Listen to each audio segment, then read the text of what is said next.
Hi everyone, how are things going? I hope all of you are doing well. You are watching a video recording for the course IST 402, Crowdsourcing and Crowd AI Systems at Penn State University. This course takes place every Tuesday and Thursday between 10:35 a.m. to 11:50 a.m. This video is for the lecture on April 2nd, 2020.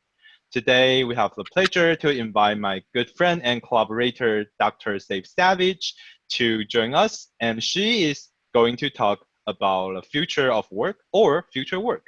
So let's get started. Welcome.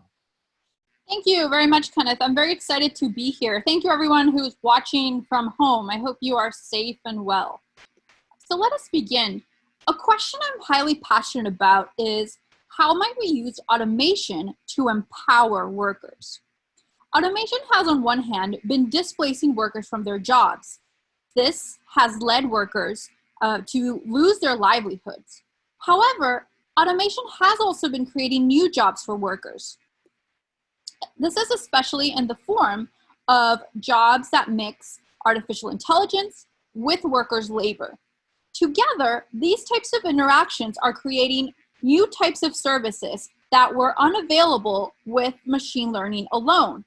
Examples include being able to have virtual assistants that respond to any type of question that we ask. And actually, your professor, Dr. Kenneth, has developed a very interesting virtual assistant called Chorus, which can reply to any question that you ask of it.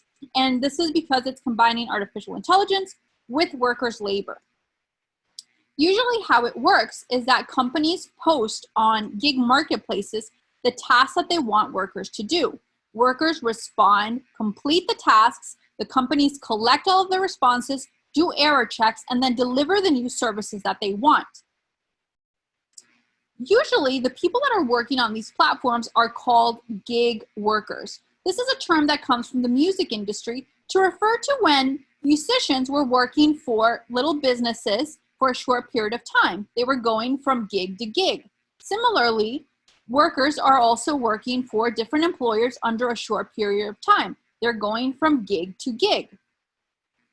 Gig work has been on the rise. It is expected that by 2027, 60% of the US workforce will be on gig marketplaces. Now, most prior work has focused on enabling gig workers to become faster and better at their job, and while reducing the costs for employers. However, this is also creating a situation where workers are many times receiving less than minimum wage, and they're not receiving any ways in which they can develop themselves and build career pathways. So this is why I'm very interested in thinking, well, how could we use automation to empower workers? I argue that to empower workers, we need to do it from below. We need to create automated tools that help workers to organize, to improve their digital work life. The tools thus need to push for solidarity among workers. Now, what exactly is solidarity? A solidarity is a bond of unity that exists between individuals who are united around a common goal. So based on these ideas, I propose the following architecture. Given a goal that workers have about how they want to change their workforce, we're going to have an architecture that's going to use automation, artificial intelligence, to orchestrate workers to reach that goal and be able to create the work life that they want. So now, given and based on labor theory, I focus in particular on two types of goals for workers. On one hand, I'm interested in helping workers to develop their skills. Skill development is important when we think about that we want to create a future where workers can create career pathways on these gig marketplaces. On the other hand, I'm interested in helping workers to be able to be innovative, to be creative. Innovation is important when we start to think about that we don't want workers to be in a circumstance where they can be easily replaced by automation. By giving them the edge that they can be innovators, we're putting them in a position where their labor will not be as easily replaceable by machines. In this talk, I'm going to present case studies of my systems where I help workers to develop their skills, and on the other hand, I help workers to become innovative. My research has had significant impact. I was named one of the 35 innovators under 35 by the MIT Tech Review. I've also obtained research funding from NSF. I've also published in numerous conferences and journals such as CSCW, CHI, DIS, Assets. My research has also been covered in the New York Times, the BBC, the Deutsche Welle. I also have a lot of collaborations with different governments across the world. I've been working, for instance, with Mexico's Secretary of Foreign Affairs to think about how we can design tools that can empower workers, immigrant workers, to develop their skills and build new careers. Here, I've also been pushing for governments to adopt a human-centered design approach in the platforms that they're building. And I've also had the honor of being able to push and create the area of human-computer interaction in rural West Virginia. So now that we have a little bit of context about what I've been doing, how I've been doing it, let's start with my case study on how we can help workers to develop their skills and become innovators. So let's start with workers' skill development. Gig markets in general have offered workers limited ways to develop their skills. Recent work has explored helping workers to develop their skills in the form of tutorials and mentorship programs where experts are brought in and experts are guiding gig workers to be able to advance in different areas. However, one of the problems with this approach is that bringing experts in is actually very expensive. Experts are rare, and so a lot of the times this approach at scale is not very doable. So what workers have been doing is that they are, on one hand, going on social media to start to share knowledge, start to figure out how they can develop their skills, start to advance, because the gig platform is not offering this to them. But a lot of the times, the time that they are on social media is time where they are not making money. And the problem is that a number of these gig workers need to make money just to survive. And so it is not feasible for them to spend a great amount of time searching on social media for ways to develop themselves. So based on this idea, I propose the following. What we're seeing is that there are certain workers that have suddenly become better and they're sharing their advice on social media. And so now the question is, what if we could organize these workers who are already sharing on social media? What if we could organize them directly on gig markets so that they could help coach the new workers who are coming in and have no idea about how they can advance their skills? And so based on this idea, I propose the following architecture, and also following this idea of the solidarity broker. We're going to have workers who already, for a given task, that might already know how to develop their skills. Next, we're going to organize them to start to create coaching snippets around a particular task. These coaching snippets are going to inform other workers about how they can develop themselves.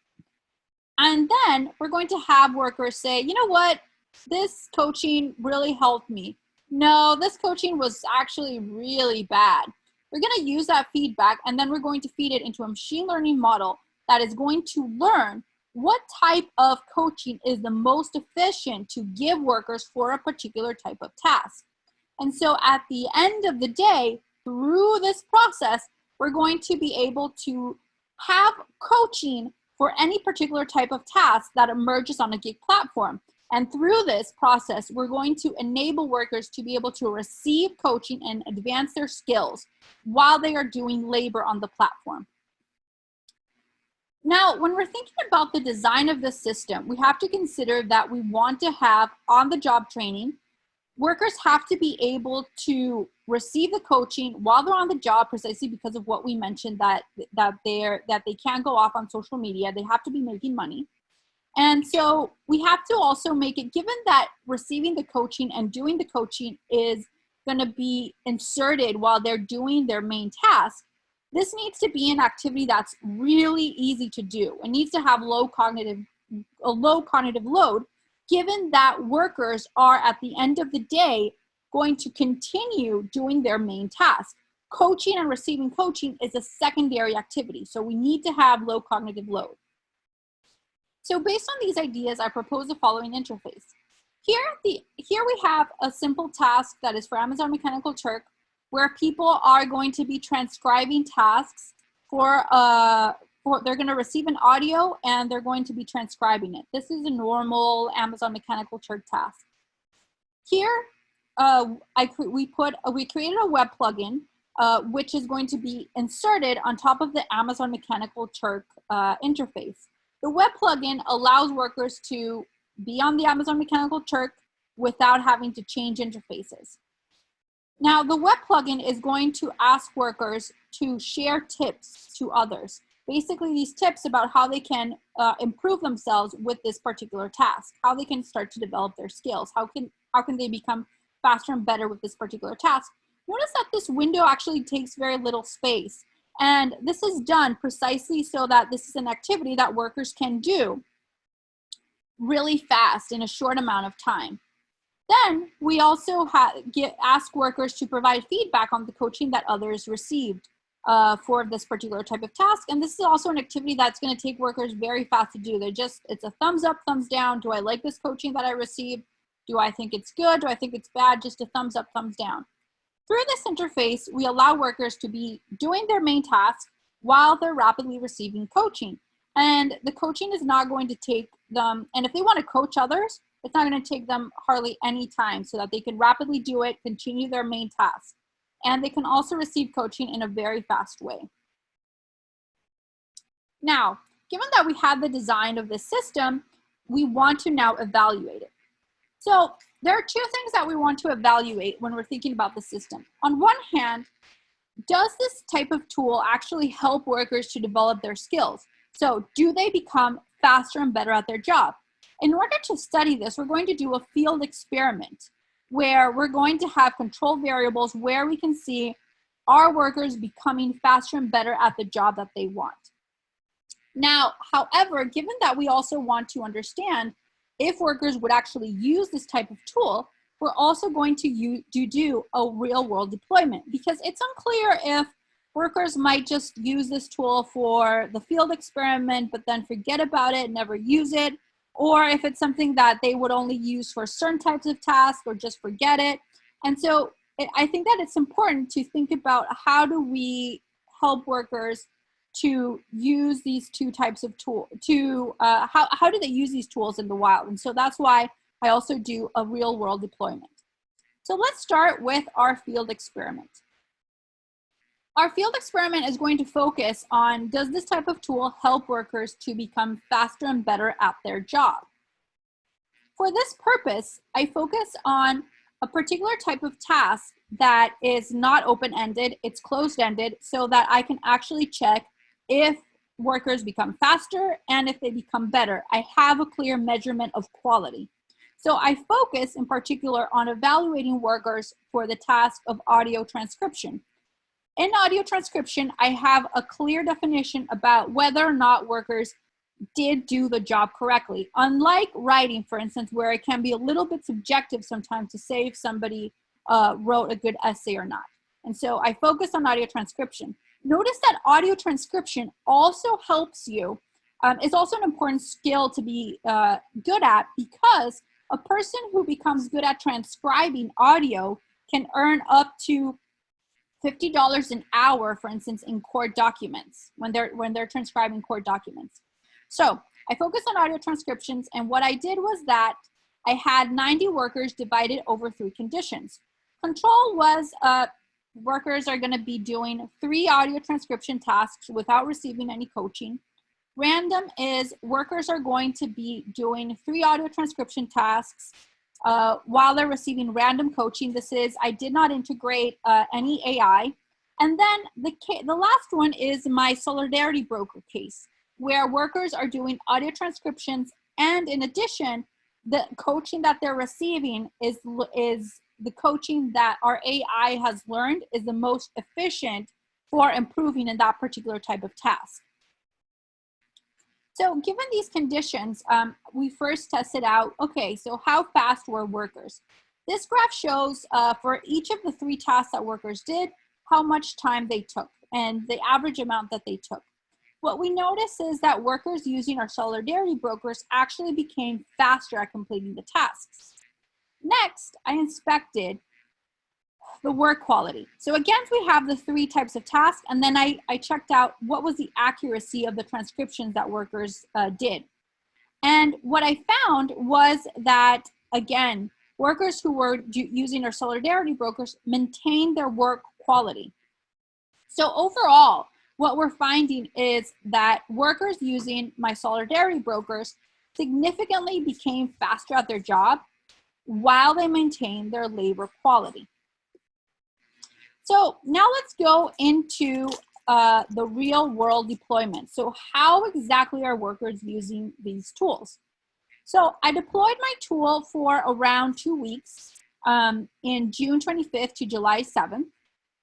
And I had 179 workers use my tool for real world tasks. They generated 363 coaching snippets, and they provided 1,400 micro assessments about the coaching that they received, and then 114 workers participated in the post-deployment survey. So the first thing that we wanted to understand was, are all tasks covered? What is happening? So this graph shows the number, so you can't see it because of, or I think that you can now, right? Like I just moved it. Okay, so the right side, so each of the circles shows a particular type of tasks that exists on Amazon Mechanical Turk. For instance, you have audio transcription, categorization, data collection. The x-axis is the number of workers who decided to become coaches for that particular task. And the y-axis is the number of coaching snippets that workers created for that particular type of task. The size of the circle denotes the score that workers gave that particular type of task. So the first thing that we notice is that we had at least over 10 workers who decided to coach people for each particular type of task. So each type of task had at least 10 coaches, which is actually something pretty promising. There was no task that was forgotten. Now, some tasks did receive more coaches and even coaching snippets than others. For instance, we see that the survey task had a lot of coaches. It had over 50 workers who were actively coaching others, and they generated over 140 coaching snippets.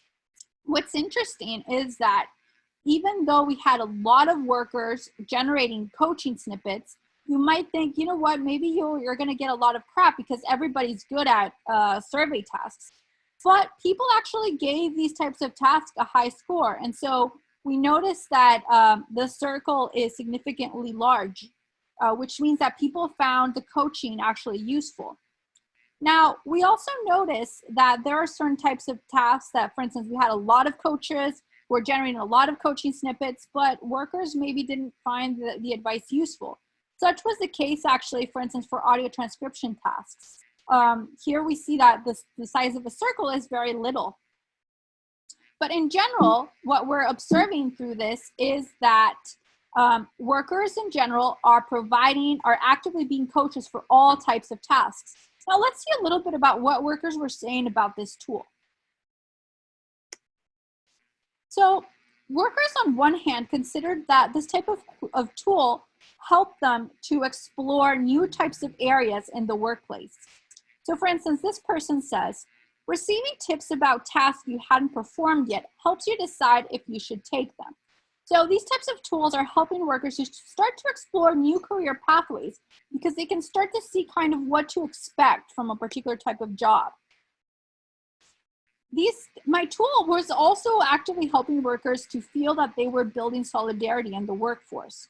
Knowing that there's someone out there struggling to learn the ropes, just like me, and just thinking that I can help them is what got me to keep providing tips when I can. And so we see that through this tool, we are in a certain way helping workers to start to work together so that they can improve their skills together. So overall, what we're seeing is that the solidarity brokers significantly help workers to become faster at their job. It helped them to maintain their labor quality.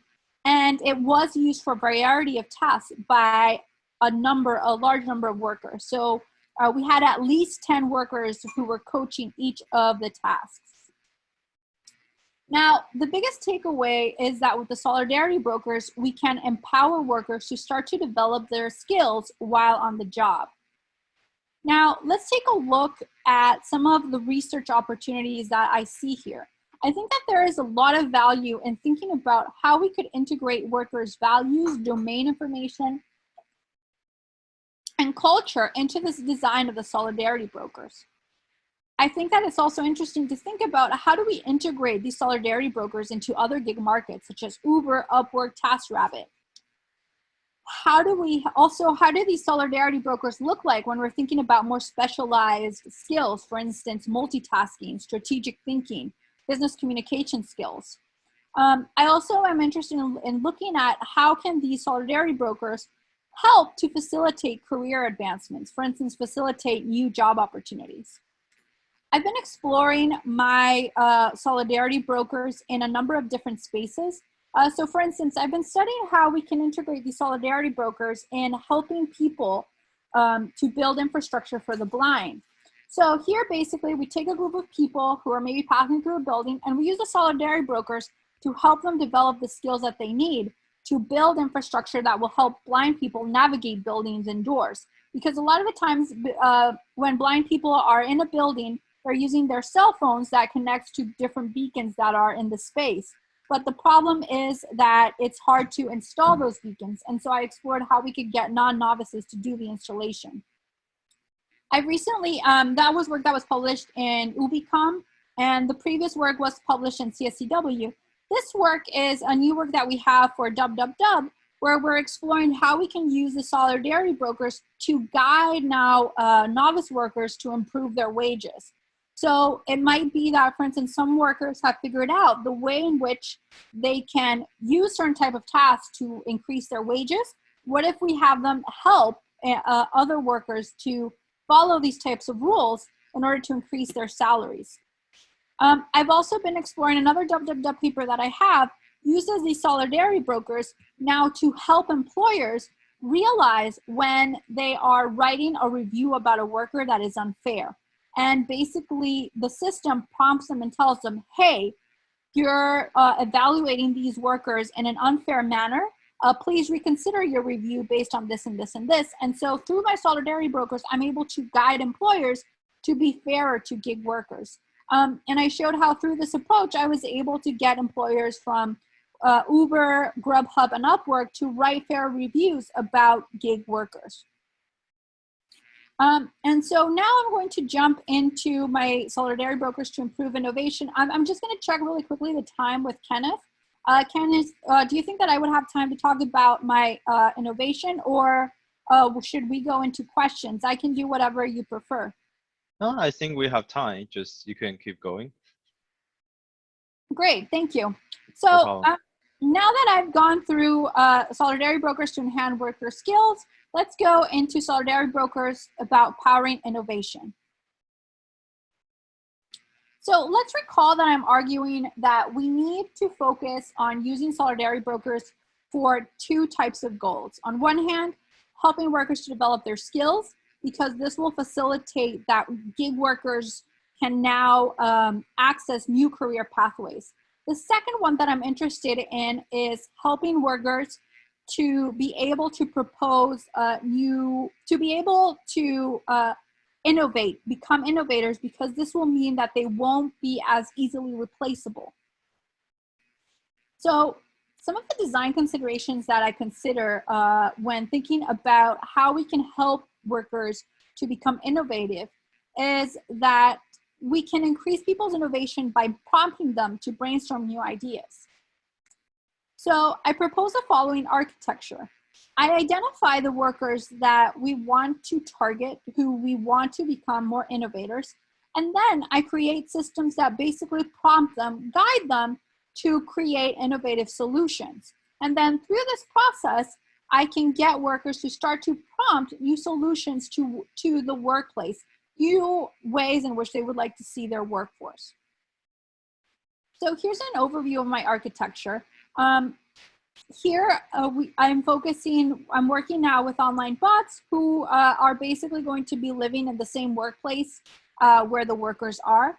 And the bots are going to go out, they're going to prompt workers, and then the bot is going to learn the type of prompt that is going to be the most efficient for getting workers to participate. And so here I'm using a reinforcement learning model where the reward is how much workers are participating.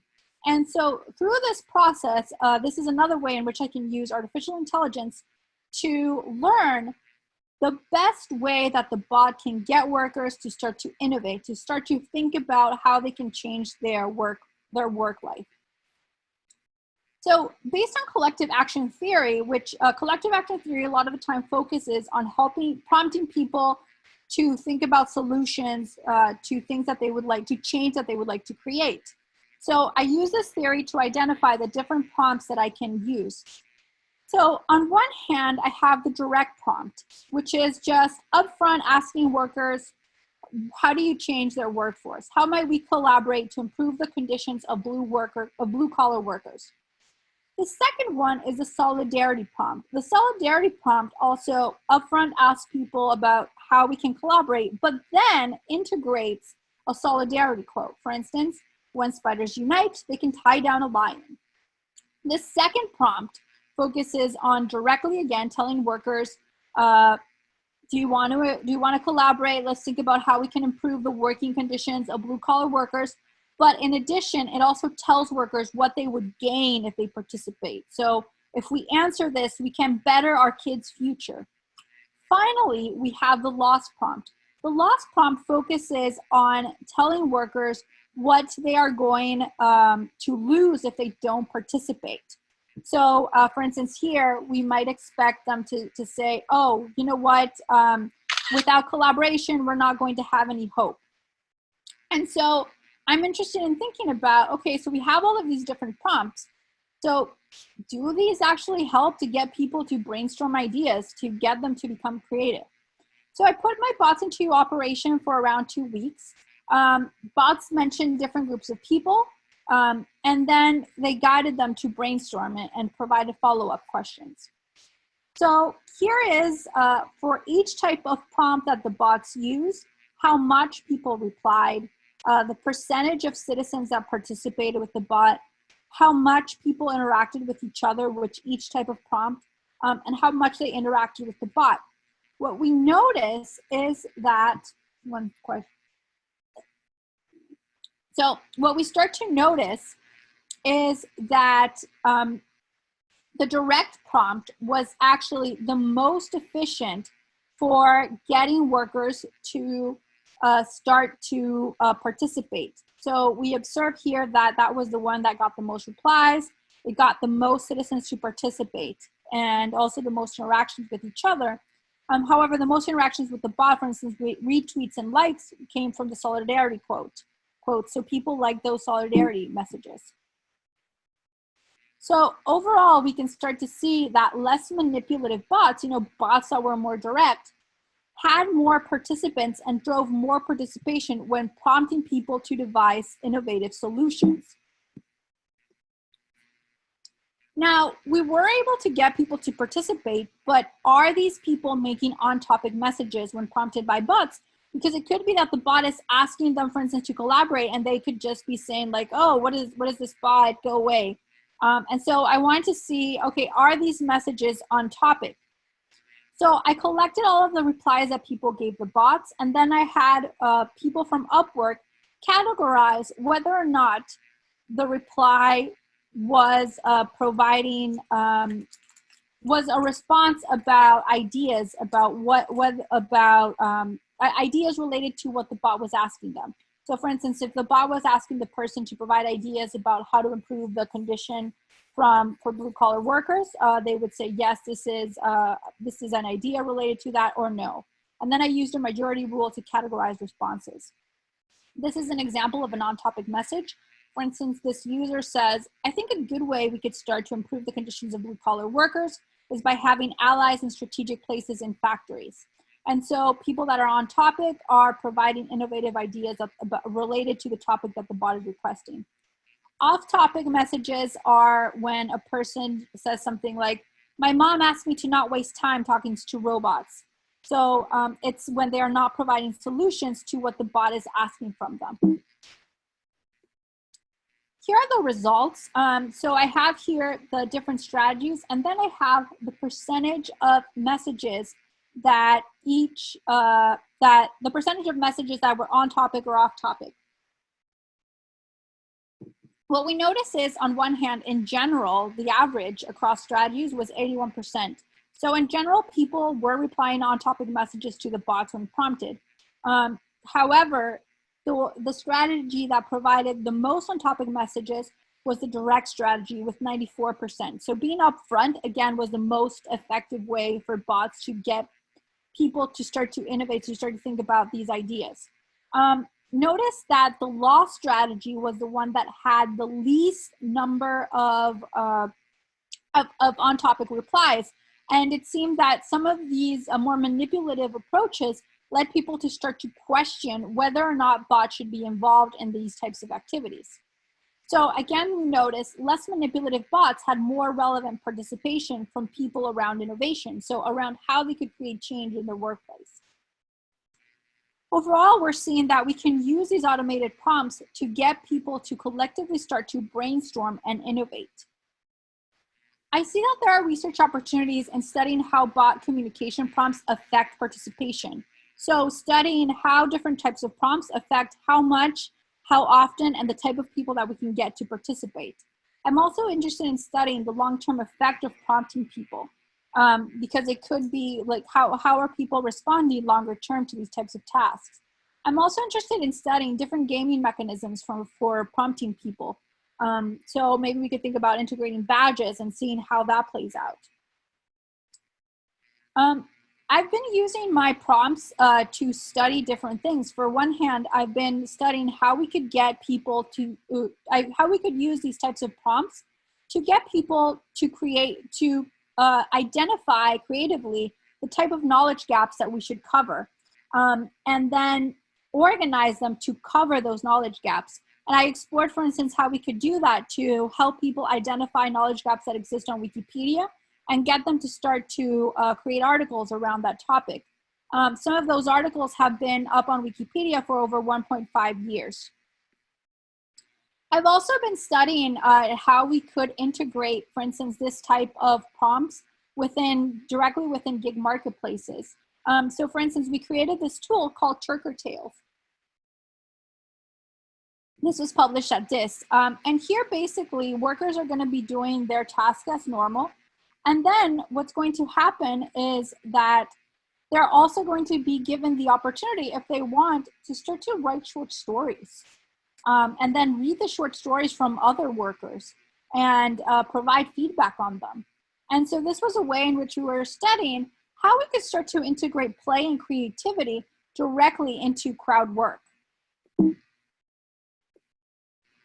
On the other hand, with my students, I've also been studying platforms through which workers can create their own gig marketplaces. Because if you start to think about it, it's possible that gig workers have identified maybe what might be wrong with Amazon Mechanical Turk, what might be wrong with Uber, and they could have really good ideas about how we could innovate in this space of gig marketplaces.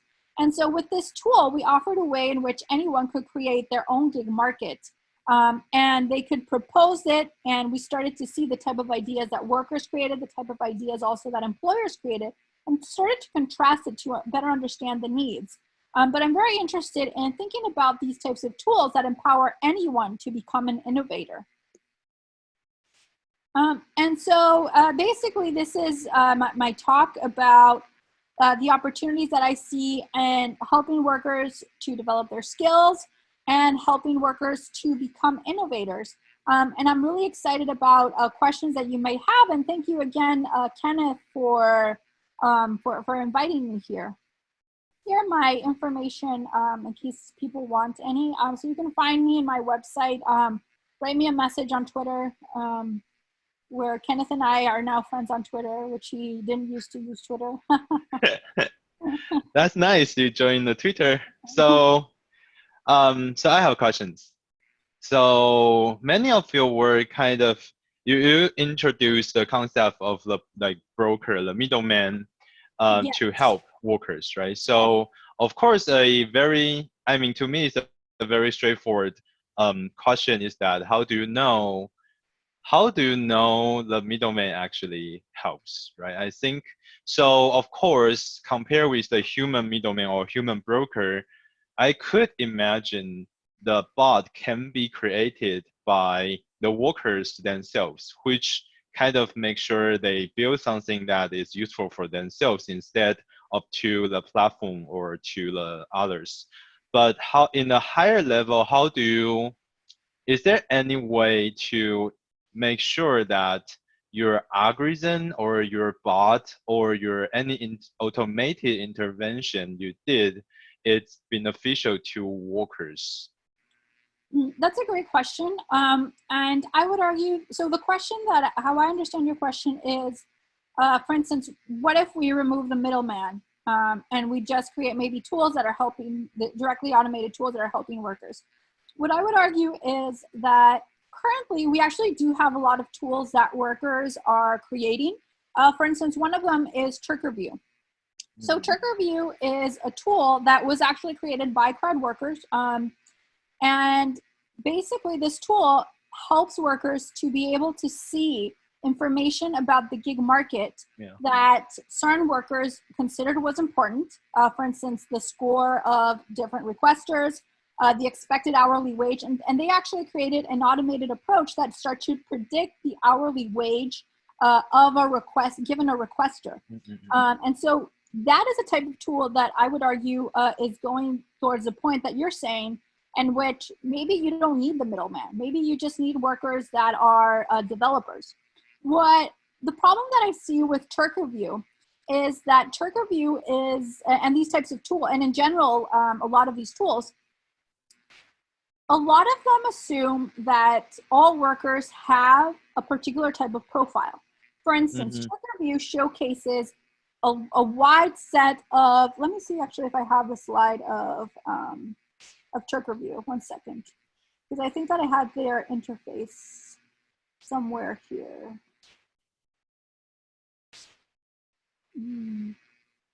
I might not have it. Oh, okay. Yeah, so I think my question. But what I would argue is that the problem, for instance, with TurkerView is that not all workers have good analytical skills. So TurkerView, for instance, provides you with a set of metrics that you need to know how to interpret to be able to be efficient. The problem is that not all workers are good at interpreting those analytical numbers. And that is why I would argue that a number of workers, even though we've provided them with a set of tools in which we're bringing transparency, a lot of workers are still earning less than minimum wage. And I would argue that it's because they don't know how to interpret that type of information. And so the broker helps workers to be able to process in a more human way how they should use that information. So that's, for instance, the study that we did in this new dub paper is we take the advice that super Turkers, so super Turkers are workers who earn higher than the minimum wage. And these super Turkers have been able to interpret how they should use the metrics from TurkerView in order to earn high wages. And so we took their advice, and then we're seeing if we use their advice, if we have them as brokers, can we get novices to also improve their wages? And we were able to show that they can increase their wages this way. And so I would argue that that's why you need the brokers, because not everyone is good at having these analytical skills in order to know how to navigate that space. And I guess my question is more from kind of machine learning perspective, right? So my question is like, okay, someone either from the community or workers, they build a bot or a like broker, right? But if I'm a worker, how do I communicate my interest? For example, maybe I care less about earning a lot of money, but I want to do something interesting. or I want to do something with a smaller cognitive load. And how Yeah. do I communicate that need to an intelligent broker, in your opinion? That's also an interesting direction about thinking how the broker could now be adapted to the worker's needs. Because you're right, for some workers, their main goal might be, I want to earn more. I don't Yeah. care. I'm willing to take these boring tasks. Yeah, exactly. That's exactly what I'm thinking. It's like some tasks is just terrible or it's boring, but Yeah, some workers actually looking for those, and some workers really hate it, or some workers just want to make sure they get paid reasonably well. Then yeah. there are slightly different needs among different workers. How do you satisfy all of them using algorithm? Or do you have any thoughts about that? I think first I would be interested. I actually really like that question, and I think that's a really interesting research direction that to go in. Basically, better personalizing these types of tools. I think that I would study a little bit more about the work patterns that workers have, as well to understand what type of metrics they're going to care about. For instance, what was interesting when we did the Turker the Turkish stories. Let me actually put that slide really quickly. The Um, Turk tail. the Turker tale stories, yes. Yeah. So we received actually complaints from workers Mm-hmm. where and we received emails about it where they said that they were bothered by the fact that they had to be creative at work. Yeah, yeah, yeah. Basically they had a workflow when they were on Amazon Mechanical Turk. They like to zone out, and so Oh, I see. yes, and so it became a very mechanical thing for them. And this type of thing where they were now forced to be creative and stop and think about a story interrupted their work patterns, and so they didn't like it. Mm, And so I would be interested in first maybe doing a lot of interviews with or surveys as well with workers to understand on one hand there are different work patterns about for instance what type of things might they value, I and to see. better identify those metrics. I think also it's going to vary depending on culture as well. Um, So for instance, for some cultures, uh, time is a very different metric, and some cultures also value a lot efficiency. Some mm, cultures, for instance, value long-term persistence, and so maybe they're very interested in, you know what, I want to identify that I'm having success, and it's fine if this is a success long term. yeah. This is important for me. Where other cultures might value short term, like being able to see milestones in the short term. And so I'm also interested in better understanding the different metrics that workers might be interested in, and also how they might be interested in those metrics as well.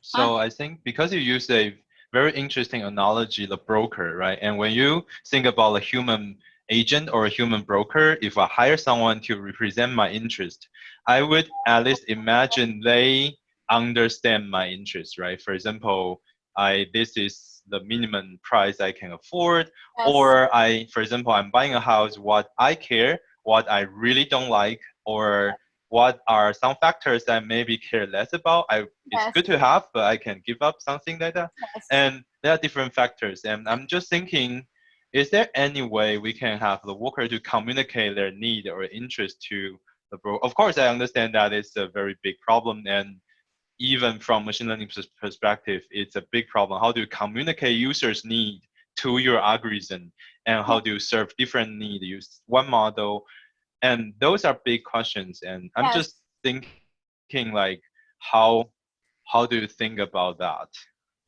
I think also thinking about how they communicate their values. Because, for instance, Mm-hmm. like as I mentioned, certain cultures value time differently. So Mm-hmm. some Yeah, value yeah, yeah, persistence much yeah. more than quick results. Um, Yes. and So I have a relevant question to that actually. So because one of your projects you allow worker A to teach worker B to give them some guidance, right? So my question is like, do you see any workers don't like that, or at least or consider that as a waste of time? Because I would imagine not every workers like to spend their effort to help others. Then Yes. how do you, so my question is that how do you handle that? Or do you, in your system, do you do anything to handle that kind of situation? So we didn't receive any comments that they didn't like it, but Yeah. I would say that our study was biased because the people that participated in our study Oh yeah. wanted by default to help Yeah. others. Yeah. Ways in which you could possibly overcome that problem is by studying different motivators. So, Yeah. for Yeah. instance, some people might be motivated to give advice Yeah. because of intrinsic motivation. You know what? Let's transform Amazon Mechanical Turk. Let's help Yeah. everybody improve. And so Yeah. that's going to be their motivator. Others might do it because of money. Others might Mm. do it so maybe you pay them to provide advice. Others might do it to receive recognition in the community. So they want to be known as the expert in a particular type of area, and they're willing to give advice so Yeah. that they get that recognition. And so I think that it's interesting to study the type of motivators that you can use, and also how those motivators could affect long-term participation in these types of systems. Cool. So I guess that's pretty much it for my questions. Do you have something to say to the entire class before we wrap up?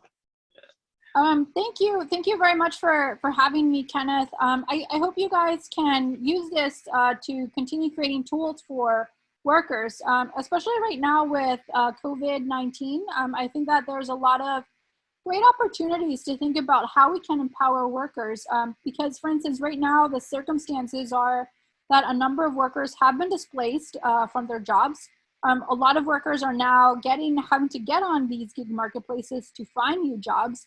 And so it's a matter of thinking about how do we create a workplace that we would be proud of our grandchildren or even our children now working on them, or your cousin or you yourself. How do we create these platforms that we're proud that somebody says proudly, I'm a gig worker? And so I think there's a lot of great opportunities, and I hope you join us in this space.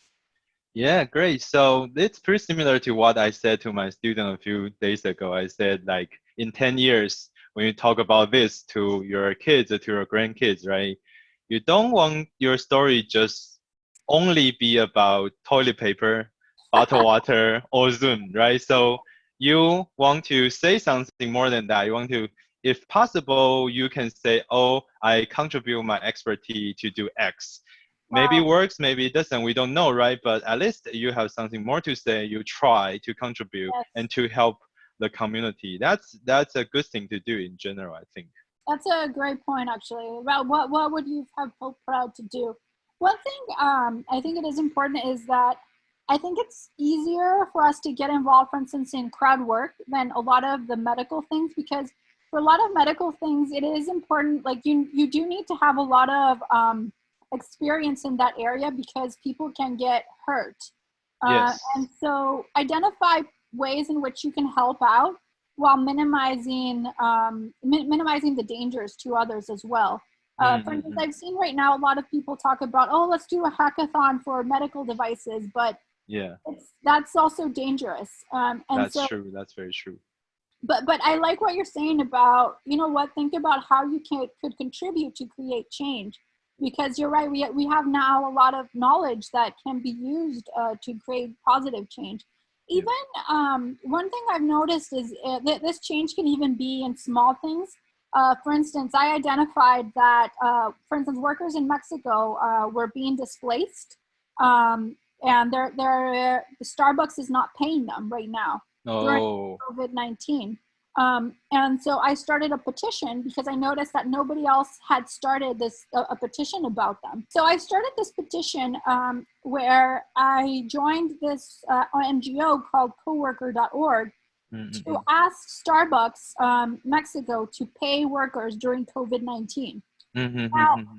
here, because I've been working in the space of workers and helping them collaborate, I was aware about this NGO.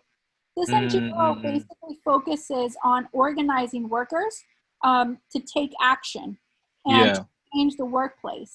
And so, Mm-hmm. because of my knowledge, I was able to connect with this NGO, and I realized that nobody had started anything or said anything about these workers. And so I started the petition. And so it could also be, for instance, that you see for your country or even your neighborhood, something that unfair that is happening. You can start to do these types of changes. I think, for instance, these types of petitions help to give it visibility. So it's a way in which we can let the world know, you know what, Starbucks in Mexico, it's actually being very unfair to its workers. And so I see this as another type of opportunity about things that you can do. Yeah, that's great. That's great. Yes. Okay. Cool. So really, thanks again for coming to our class remotely, though. So I hope you can visit us like physically at some point. So okay, I think that concludes today's course. And if you have any questions, you can email me, email the TA, or email Saiph to ask any questions. So everyone stay safe, wash your hand, let's do this together. Thank you very much. Bye. Bye.